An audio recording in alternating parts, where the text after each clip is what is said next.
Sentinel Online. Now loading all things Transformers.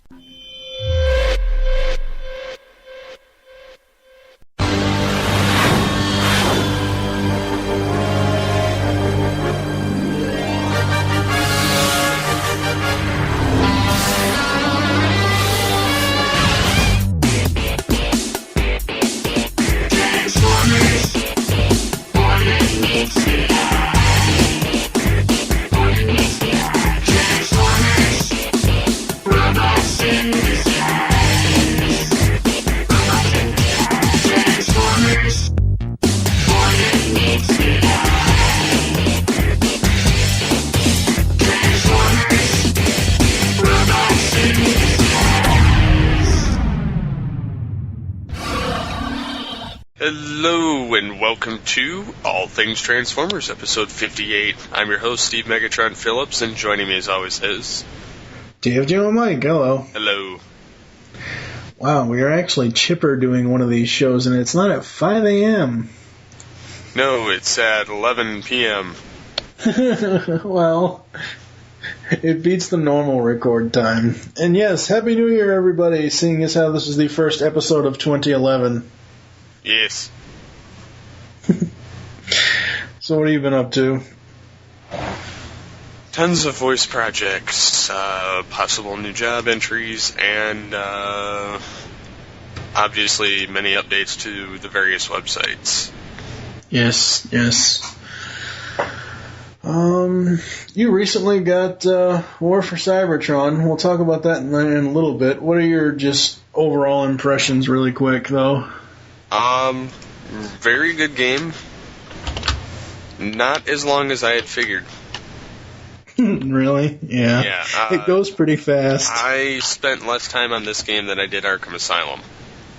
Well, yeah, but to be fair, you can't compare the two. I mean, Arkham Asylum is a huge game. You can and you cannot at the same time. Yeah. Granted, Arkham Asylum is about 3 times as long as this, but I still spent longer trying to figure out what the hell I was supposed to be doing, whereas War for Cybertron, I pretty much had figured out from the get-go. Yeah, point, shoot, transform, drive. Well, pretty much because I'd played the Armada video game years ago, and the engine that it's built off of, Unreal Tournament, I've played just about every incarnation on the PC for that, so... Yeah. So we'll get into more thoughts on that here in a bit. We're going to get into some news really quick. Transformers 3 trailer could air in the Super Bowl. Last week, we saw a tentative list of trailer dates for all the big summer movies, including Transformers Dark of the Moon. I still hate that title. The list, however, did not fully cover the list of trailers that would be attached to Super Bowl 45, I believe that's it. Yeah, 45. On February 6th. Hollywood Reporter has got a hold of the tentative list of summer blockbuster trailers set to premiere during the Super Bowl or its pregame programming. The next Transformers 3 trailer is on the list, due to be shown during Super Bowl itself. Most of you probably took this as a given, but for those who were skeptical, here it is. Just a little over 2 weeks until we get to see the next trailer for Dark of the Moon. Are we really all that surprised about this? Didn't they do this a couple years ago with the first one, I believe? The first one had a Super Bowl trailer. The second one had a Super Bowl trailer. I mean, it doesn't surprise me at all. Not really. It's pretty much the only... And honestly, the way that... I'm sorry to interrupt you, but honestly, the way that friggin' football is shaping up right now... I'm only watching the Super Bowl for the commercials. Yeah.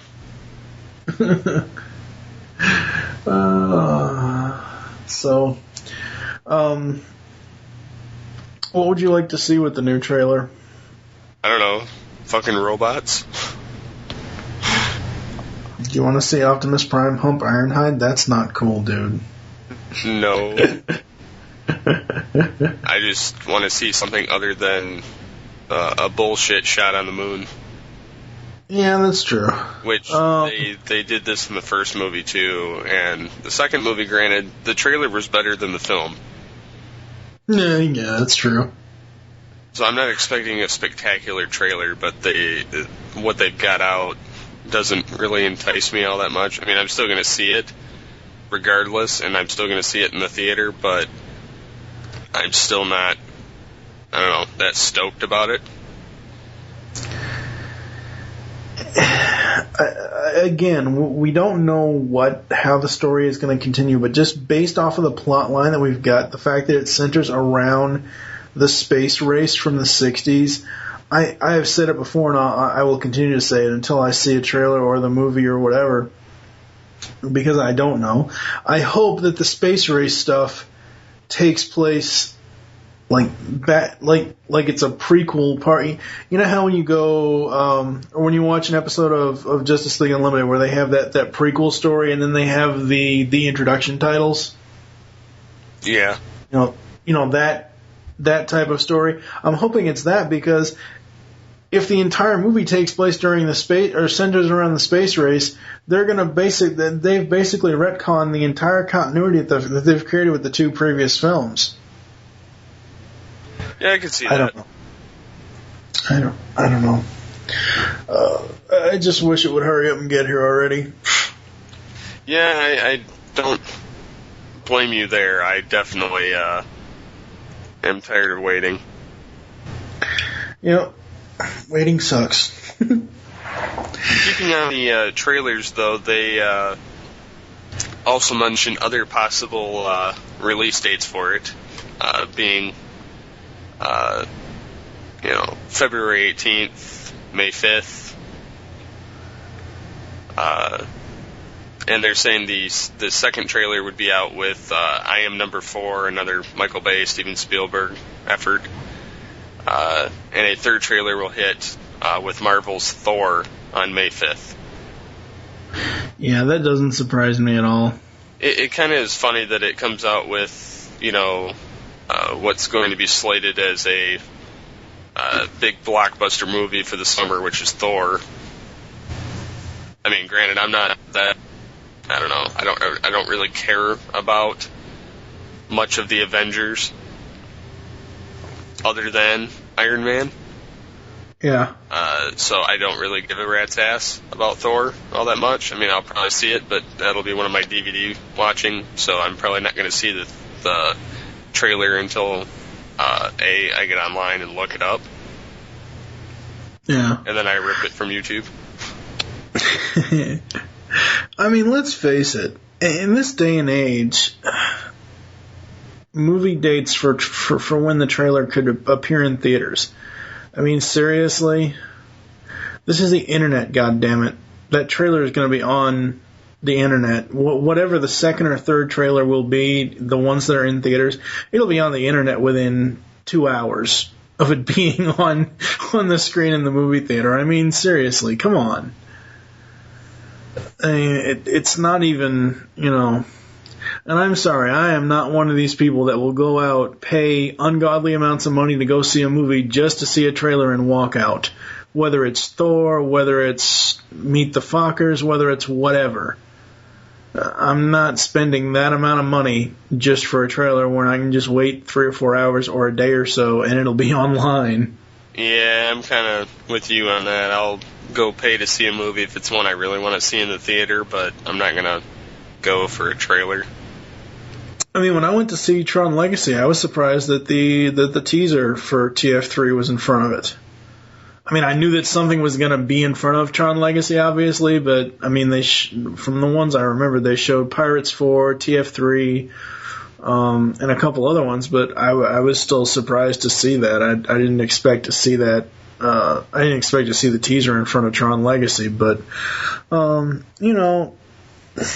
I said, July just needs to hurry the hell up and get here already. Yeah, that would be nice. No snow. For multiple reasons that we can't speak of. Yes. Another bit of quick news I wanted to bring up was we've gotten new images of Masterpiece Rodimus. I know you don't really care about this, but it looks amazing, and yay, they actually made him have a Matrix chamber. That looks so cool. No, it's kind of strange, but it looks cool. That is pretty cool for, especially a Masterpiece toy to have, considering he is a Prime. Yep. So it is nice to see that actually happen. Yeah, I mean, this has got to be, out of all the masterpieces that they've done, this is clearly the most thought out. Not really the most thought out, the most put into. I mean, this is technically, as I've said before in other episodes of ATTF, 4 toys in 1. I mean, they're taking the Masterpiece line to new heights. I mean, obviously you couldn't do something like this with like Starscream or Megatron or someone like that only has 2 modes. But because it's, and I think the reason why they're doing this, besides the fact that it's fan service, is because they would have to make. They probably had a choice, either or, and then someone probably said, "Well, why don't we just do them together as 2 different characters?" And then it went from there, because you would either have gotten Masterpiece Rodimus, which is just Rodimus Prime, the non-flying space Winnebago, or you would have gotten Masterpiece Hot Rod or Hot Rodimus or whatever the hell, because they can't call him Hot Rod, but you know what I mean. So I'm liking that they're doing this whole thing of it's everything in one toy, and it's gonna be epic. Oh yeah. My birthday's February 9th, in case anybody wants to get it for me. just putting that out there. All you broke peoples, listen up. Oh man, yeah, it looks amazing. It just looks so amazing. So yes, you finally got your hands on War for Cybertron. Yes. And? Very, very, very good game. I would have to say it's the best Transformers game I've ever played. Ever. Yeah. Unfortunately, the Decepticon side, I did die once, but it was more so because I got stuck at one point. And the funny thing was, it was not the Omega battle. It was the Zeta Prime battle. Because Omega, you had plenty of shit to hide around, and you could grab the turrets and then jump down and hide behind stuff when the blast came through, and then just gun them down. Yeah. Whereas Zeta, you had to constantly keep ahead of things, or you're going to be crushed by his meat grinders. Yeah, I died lots of times on that level. Yeah, I died a couple times on there, and I played as Megatron throughout that. That was probably the most challenging part as the Decepticons. Mm-hmm. As for the Autobots, the most painful part of that game, between the very end Trypticon battle, was the resurrecting Omega battle when you had to defend Omega as well as Ratchet. Yeah. Because I got up to 75% and I got swarmed to the point that there was no return. Yep. So I had to resort to the thing I don't like doing. I had to cheat. On the PC, they have a trainer that you can download, which you can activate cheat modes. I turned on one-hit kill. They had God mode, they had unlimited ammo, they had one-hit kill, they had where you could speed up. I need that for the Trypticon battle. The Trypticon battle, I did turn on in God mode. I don't lie. That's the only thing that kept me alive. The Omega battle, I turned on one-hit kill because there was no way in hell I was going to get rid of all those fucking cons with keeping Ratchet alive and my life bar where it was. Yep.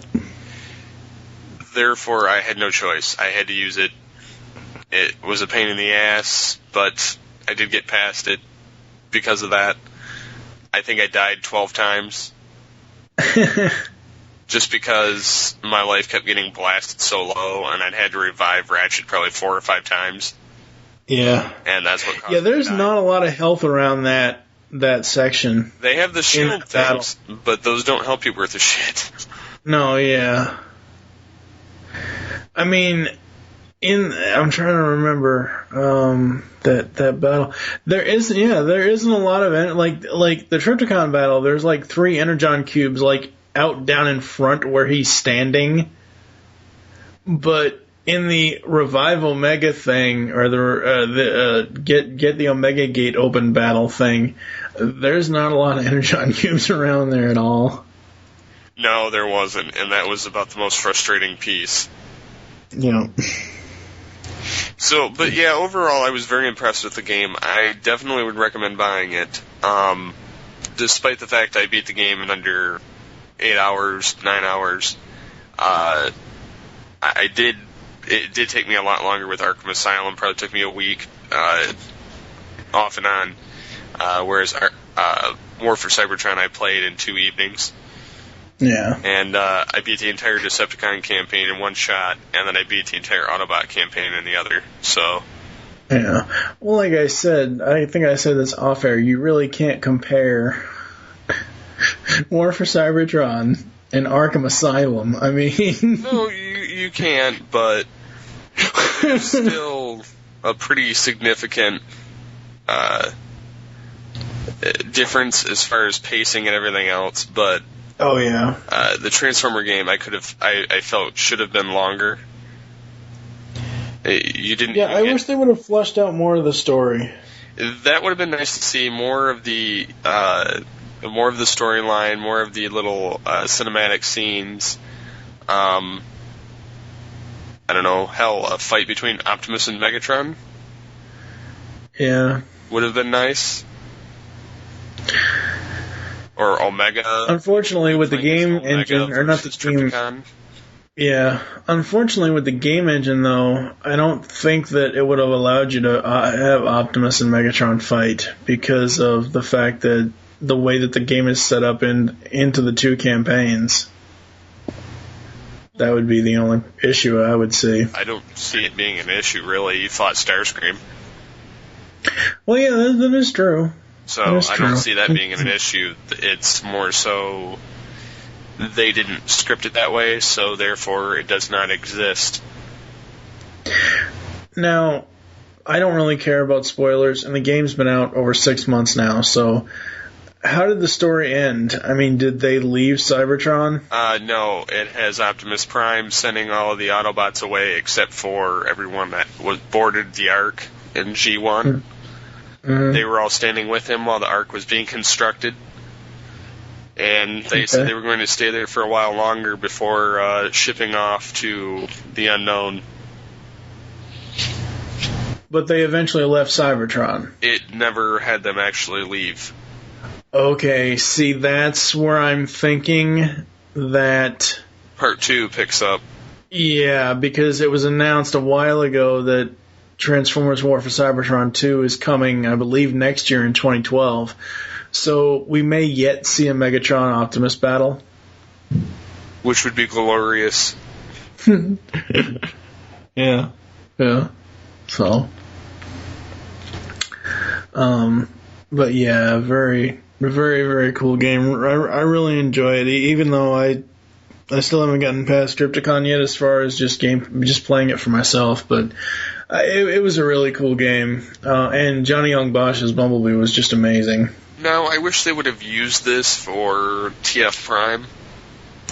I know. Instead of the radio box. Oh, you mean for Bumblebee? Yeah, oh yeah. So it would have been so much better. So much better. But, there's not much we can do about that. Now, when you played War for Cybertron, did you get the kind of a G1/Beast Wars Megatron vibe? From Megatron, you mean? Yes. Yeah, a little bit of both. I mean, it was more of the menacingness of G1 Megatron mixed with the inflections of Beast Wars Megatron. Yeah. In the character, he acted more like Beast Wars Megatron than G1 in the terms of how he talked, and just how maniacal he was. Yep. Did you catch all the little snippets, though, in the game? All the little cinematics? No, not the cinematics, all the snippets and homages. As far as what? When they're going through the prison. Oh, yeah, they had parts from Transformers the movie in there. Yeah. Spare me this mockery of justice. And then he goes. And then I believe,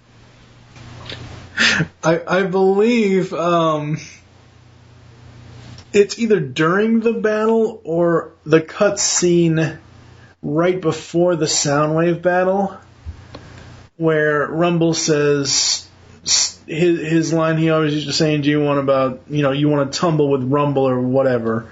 I thought that was pretty cool. I hated facing Rumble and Frenzy. I don't mind shooting the shit out of Laserbeak, but I hated facing Rumble and Frenzy. Why is that? They're annoying little shits. It took me forever to get those guys killed. See, it didn't take me too long for them. It was the getting Soundwave out of my way. Yeah. Because I carried one of the cannons in with me, and I gunned the shit out of them. Yeah. Well, here's hoping the second game will be just as awesome. Yes. Yes. Whenever it decides to debut. Well, I think it's sometime next year. I think that's when it's supposed to be coming. I would guesstimate it roughly the same, but it would be nice to see it sooner. Yeah, I don't think we will, because if we were going to see it sooner, we would be hearing about it now, because I'm betting they would do what they did last year with premiering it at BotCon. Or, you know what I mean, the weekend before BotCon, you know what I mean, the week before BotCon, and then at BotCon they would have it there, and there's been no announcements yet as far as, and granted, this is still only January, but I mean, if they were in full-on development mode, it would be all over the internet. Very true. And there's only been that one little announcement that it's coming in 2012. So I don't know. Anything else you want to bring up? No, I believe that is it. Okay. Yes, let's see. We are still in preparation for GCRN's Top 100 Animated Series of All Time project. We're going to be collaborating with a bunch of other geek networks to put IGN to shame. We've got a bunch of other cool stuff coming up in 2011 from Geekcast Radio Network, and I guess Megatron closed the show. I don't feel like it. No. Well, get your panties out of being in a wad and close the fucking show. You're the one that wears panties. At least I'm not the one that fucks Barney. At least I'm not the one that takes a shit in Arby's, McDonald's, and then it almost explodes in the bank. Just close the show already, goddammit. Peace off. That's it? Eat the shit. Such a sad, sad Cybertronian. I'm gonna shove Dark Energon up your ass.